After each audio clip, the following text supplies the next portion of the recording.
Especial Coronavírus no ar. Agora a gente vai entrevistar o advogado Marcelo Valio, especialista em direito constitucional. Vamos falar sobre o direito dos vulneráveis, que é um grupo que inclui pessoas com deficiência, autistas, síndrome de Down, doenças raras, quem sofre também da síndrome de burnout, que está afetando muita gente aí durante também essa pandemia, já que muita gente continua trabalhando ao esgotamento físico e mental. Também vamos falar sobre a posição dos idosos e de doentes em geral em meio a essa pandemia do coronavírus. Doutor Marcelo, muito boa tarde. Eu queria começar aqui, encaminhar o nosso início de conversa falando o seguinte: essa pandemia do coronavírus provocou mudanças drásticas no sistema de saúde. Acho que a gente pode, por exemplo, começar essa conversa falando sobre o direito médico a que essas pessoas, os chamados vulneráveis, têm, ou melhor,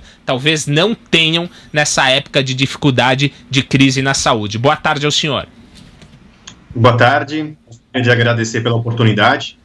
Bom, no tocante ao direito médico, nós temos legislação expressa no sentido de que, como nós estamos numa calamidade pública, é indispensável um atendimento com prioridade, tá?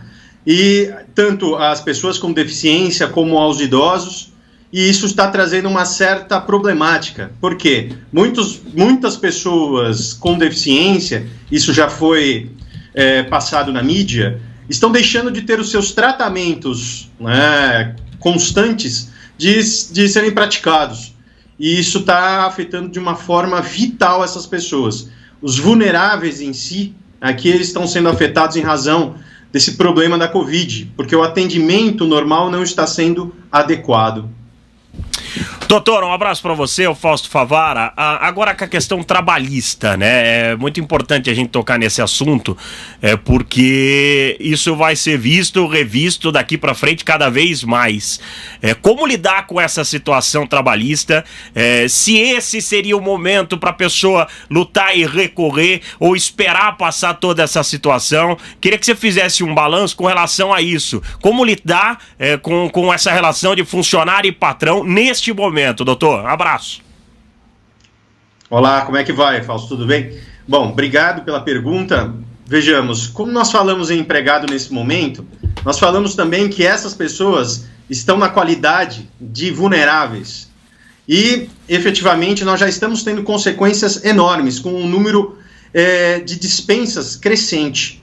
Com a dispensa em si, é possível, você tem o direito de propositura de medida judicial, até porque as verbas rescisórias não estão sendo pagas. Gostaria de fazer aqui uma observação, que muitas das pessoas que estão sendo dispensadas têm estabilidade no emprego e não poderiam estar sendo dispensadas. E aí, nesse caso, é possível que essa pessoa que se sentiu lesada, esse empregado, possa propor perante a Justiça do Trabalho uma ação judicial pedindo a sua reintegração no emprego.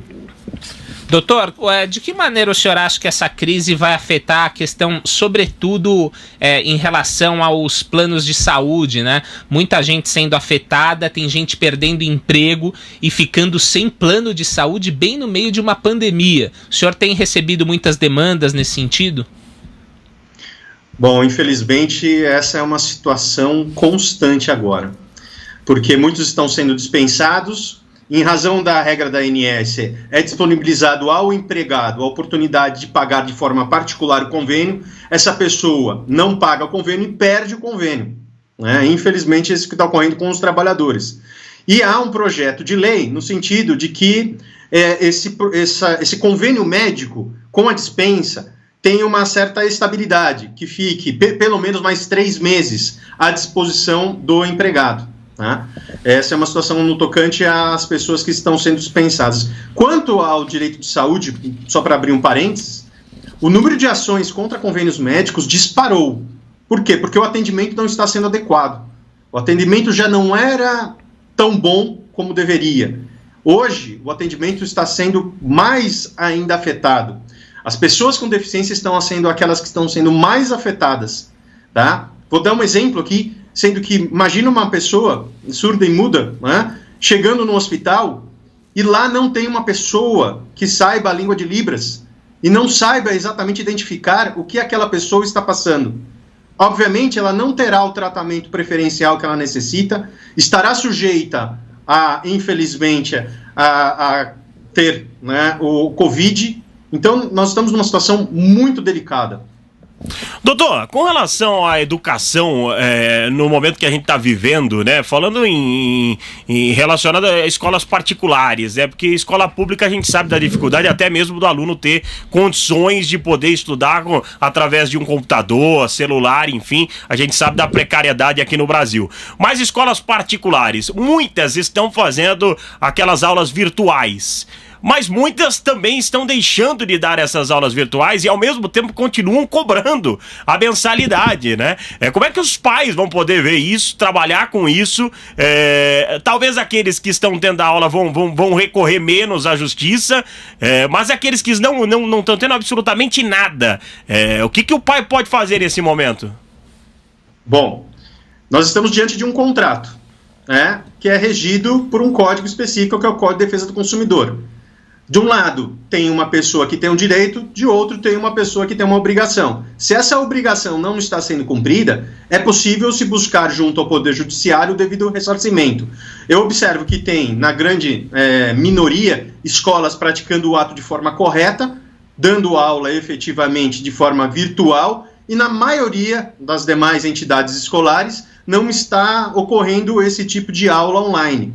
A partir do momento em que ocorre isso, você pode aí invocar, né, um princípio da exception non ad impleat contratos, a exceção do contrato não cumprido e também deixar de cumprir. Sendo que nosso PROCON aqui, do Estado de São Paulo, já se manifestou no sentido de que é indispensável as escolas darem um certo desconto nas mensalidades, tá?